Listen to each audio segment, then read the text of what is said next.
The Christmas bird count, now in its 116th year, is said to be the oldest and largest citizen science activity in the world.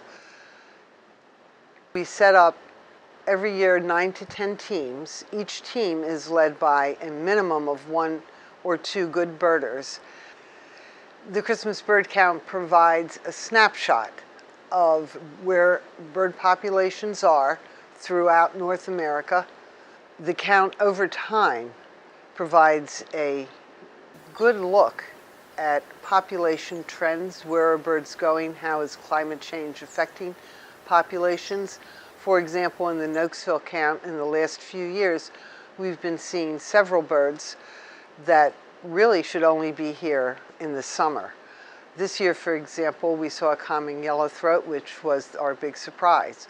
Last year, we saw great egrets, black-crowned night herons, and other birds one would only expect to see in the summer.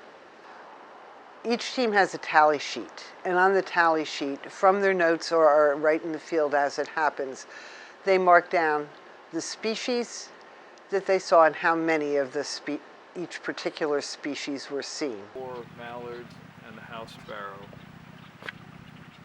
When the survey's finished and the tally sheet is gone over, they hand it into the compiler, which is PWCA. We enter the data online into the National Audubon Society database. At midday, most teams break for lunch, which we have a small mini chili cook-off at Merrimack Farm Wildlife Management Area. And we meet there. Everybody shares the news of what's been happening throughout the morning. Some people at that point leave, and many others regroup and go out to cover areas that have not yet been surveyed. I enjoyed the common yellowthroat and swamp sparrows and American tree sparrow at Cedar Run wetlands. Tucker is the champion of our particular team because he's got these 17-year-old eyes and can spot a bird before the bird spots the bird. One of the highlights, though, was not bird-related. We heard this incredible screeching, screaming sound. And we were thinking something was dying. It sounded like I said a great blue heron's getting eaten by a coyote was or breakfast. something. But no, it was a raccoon, and we think it was fighting another raccoon. It kept going in this hole, trying to evict. We think it was another raccoon in there. We had a pretty good morning. We really liked the 2 barn owls we saw. We saw 2 harriers in different places. Had a long look at a female harrier. It was great. And 2 white-crowned sparrows. Pretty good morning, we thought. We saw an eastern screech owl in a nest box, which is really cool. We actually got a picture of that one. And another of the great finds of the day was red-headed woodpeckers. One of them had flown into a hole, and the person who saw it managed to keep his binoculars on it so he could point the rest of us to the hole, and you could just see the 2 little eyes of the woodpecker peeking out with this big red head behind it. Really cool looking. some fox sparrows.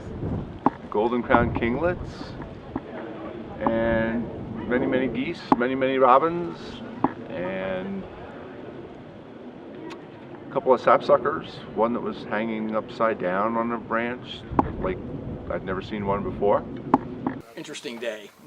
A little slow for this time of year. Fair number of hawks. It was good. We've gotten some kestrel and some other hawks, and spectacular number of meadowlarks, actually. Biggest flock I've ever seen in the area. Probably 20, 25 in one field. So it was a good day for us. Good in terms of the weather, although it would have been nice to have sun earlier in the day.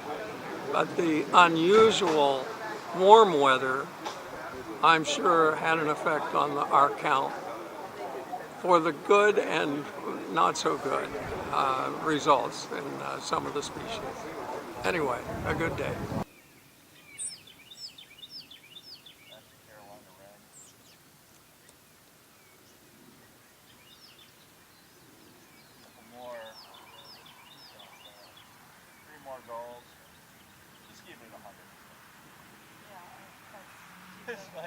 Oh, what do we have right up there?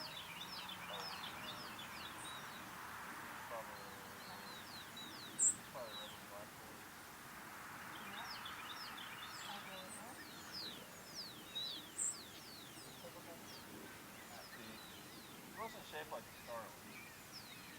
No, she's got a starling right up there.